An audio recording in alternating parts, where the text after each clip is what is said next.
Heart goes out to the family that is devastated. And I'm sorry I said family, but there's families. It's my beautiful daughter. It's my only daughter that I have. 26 years old. She just lit up the world and lit up every single room she went in. Minutes before the shooting. Minutes. She packed her bags. Her friend was there, helping her carry them out the door. That was the plan. Get her out. Get her somewhere safe. Get her away from him. For good. Neither of them made it out the door. 20 minutes later, and miles away, a woman who had nothing to do with any of it heard a knock. She opened the door to a man she barely knew. She didn't know yet what he'd just done. She was about to find out, and it would cost her everything. By the time the sun came up, 3 people who'd started that night as near strangers to each other were tied together by one man and about 30 minutes. This is what happened in between. Her name was Vanessa DeHerrera. She was 26 years old, and that night was supposed to be the night she finally got out. Vanessa was a mother of 2 boys, ages 2 and 5. Family members who spoke to local reporters described her as playful, close with her relatives. The kind of person, her cousin said, who was more than just a name attached to a headline. She was, in her family's words, more than a social media scroll. A mother, a daughter, a sister. According to her family, Vanessa had been trying to get out of an on and off relationship, the kind that goes bad slowly, then all at once. She wasn't hiding it. The people close to her knew. And on the night of August 8th, she was finally doing something about it. She lived in an apartment building on Milwaukee's south side, the Van Dyke Knitting Co. lofts, near 21st and Pierce. That night, a friend came over to help her. Not a stranger, not someone doing her a favor out of obligation, someone who cared enough to show up the moment she needed to leave. We don't know the exact sequence of what happened next. Police haven't released a detailed account of what occurred inside or around that building before officers arrived. What we do know is that just before 9:45 p.m., Milwaukee police got a call. Shots fired. When officers reached the scene, they found 2 people badly hurt just outside the building. One of them was Vanessa. She was pronounced dead at the scene. Her cousin, her best friend, had been texting with her in the minutes before it happened. Those messages gave her family a window into her final hour, though police still haven't laid out publicly what happened between the last text and the first gunshot. Vanessa's family made a point of saying something else too, that whatever else people learn about this case, they wanted the world to remember the other person who died beside her that night, the friend who didn't have to be there at all and stayed anyway. Because Vanessa wasn't alone when it happened, and that single fact is about to matter more than anyone in that apartment could have known. His name was Scott Bucholz. He was 29, and by every account, showing up for people was simply who he was. Scott's family described him as loyal, genuine, someone who made an effort for the people around him, the kind of person who could walk into a room and make everyone in it feel like they mattered. He loved music. He loved cooking. He was close with his siblings, and he would have turned 30 that October. According to Scott's family, he was at Vanessa's apartment that night because she needed help, and because that was something he did without being asked twice. His family's accounts describe him as someone who was, in their words, helping a friend through a domestic dispute. Not a bystander, not a witness by accident, someone who came because a friend called. He was found by police at the same scene as Vanessa, seriously injured just outside the building. First responders worked to save him. He didn't survive. He was pronounced dead at the scene alongside her. Here's what matters to say clearly. Milwaukee police have confirmed the shooting was domestic violence related. What they have not done, at least not publicly, is confirm Scott's specific role in what happened that night. Everything about him helping Vanessa leave comes from his family, not from a police report. That distinction runs through this entire story, and we're going to keep making it, because getting it right is the least this case deserves. What police did confirm is this: the person responsible wasn't finished.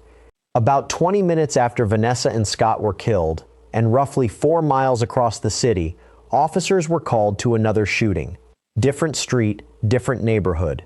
A victim who, as far as anyone initially knew, had no connection to the first scene at all. That wasn't true. There was a connection. It just hadn't surfaced yet.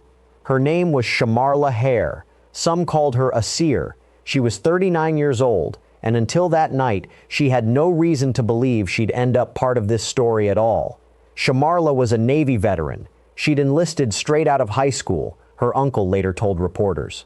She was a mother of two, an 18-year-old daughter and a 13-year-old son. By every account, she had built a life completely separate from Vanessa DeHerrera, from Scott Bucholz, from whatever had happened 20 minutes earlier and 4 miles away. At around 10:05 p.m., police were called to a home on the 3400 block of North 39th Street. They found Shamarla critically wounded. She was rushed to the hospital. She died in surgery. Here is the detail that changes how you understand this entire case, and it comes directly from Shamarla's own family. They told reporters that the same man who had just killed Vanessa and Scott came to Shamarla's home afterward to tell her what he had done. And when she wanted no part of it, when she made clear she wasn't getting involved, he turned the gun on her too. Sit with that for a second. This wasn't a man who panicked after one act of violence and then got caught. According to the account her family has given, he left one crime scene, drove across the city, and chose to bring a second person into what he'd just done. When she refused, he made sure she couldn't tell anyone what she knew. If that account holds, and it's worth repeating that these details, like the others, come from family statements rather than a police-confirmed narrative, it reframes everything. This isn't the story of one relationship that ended in tragedy. It's the story of a man who, over roughly 30 minutes, decided that anyone standing between him and control was a problem he was willing to erase. A partner trying to leave, a friend trying to help her go, a stranger who simply said no. 3 people, 3 separate decisions not to go along with what he wanted. 3 people who didn't live to see the next morning. Milwaukee police have confirmed the 2 shootings, the one that killed Vanessa and Scott and the one that killed Shamarla, were carried out by the same person, about 20 minutes apart, 4 miles across the city. That's the part investigators have verified. It's also, on its own, one of the more chilling timelines in a case like this, someone moving from one scene to the next, calmly, methodically, before police even knew to start looking. Shamarla's uncle wanted people to know who she really was, beyond what happened to her. A veteran, a mother, someone who, when a man showed up carrying the weight of what he'd just done, told him no, and paid the highest possible price for it. By Monday, 2 days after the shootings, Milwaukee police had connected the dots publicly. They confirmed the double homicide of Vanessa and Scott was domestic violence related and said they were looking for a known suspect. Not an unidentified attacker, someone they had already named internally, someone whose identity, at that point, they weren't yet releasing to the public. That set off a citywide manhunt, the kind where every update becomes one more piece of a much darker puzzle. Investigators worked to build out the full timeline. The 9:44 p.m. call to the Van Dyke Knitting Co. lofts, the second call 20 minutes later and 4 miles north, and the growing picture of one person responsible for both. Reporting later identified the suspect as Vanessa's ex-boyfriend, a 36-year-old man with a prior felony record. Because he hadn't yet been formally charged at that point, some outlets held off naming him publicly, a decision worth respecting here too, until charges are actually filed. What we can say for certain is what police and court records confirmed. He was the person investigators believed carried out all 3 killings. 3 days after the shootings, police located him on Milwaukee's northwest side. Rather than come out, he barricaded himself inside a residence. Officers tried to make contact. He refused. What followed was a standoff stretching roughly an hour. Officers used tactical measures to bring the situation to a close without anyone else getting hurt. He came out. He was taken into custody. Court and police records show he was booked on recommended charges: 3 counts of homicide, 2 counts of felony possession of a firearm. If that phrasing sounds unfamiliar, recommended charges means this is what police and the district attorney's office are pursuing. But it isn't the same as a formal charge filed in court. That next step, the one that actually starts the legal process moving toward trial, was still pending as of the most recent reporting on this case. That detail matters, and it's one we'll keep tracking, because a case like this doesn't end with an arrest. It reaches its next real turning point in a courtroom months from now, when everything laid out here gets tested, under oath by both sides, in a way that goes further than any police statement or family interview can take us right now. For now, here's where things stand. 3 people are gone. 1 man is in custody. And the process that decides what happens to him next is only just beginning. So let's be honest about what we actually know and what we don't. We know the timeline. Police have confirmed that. We know the shooting that killed Vanessa and Scott was domestic violence related.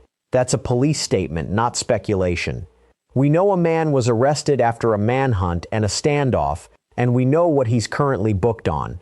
What we don't know, not yet, not from police, not tested in any courtroom, is the full picture of what happened inside that apartment, or exactly what was said at Shamarla's door. Those details, the ones that make this story so hard to sit with, come from the people who loved these 3 victims, not from a police report. That doesn't make those accounts untrue.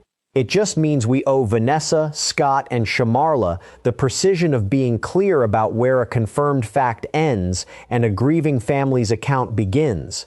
If there's a thread running through all 3 of these deaths, it isn't really about one relationship. It's about what happens when someone decides that anyone who tells him no is a threat to be eliminated. A partner trying to leave, a friend trying to help her go, a stranger who simply wouldn't get involved.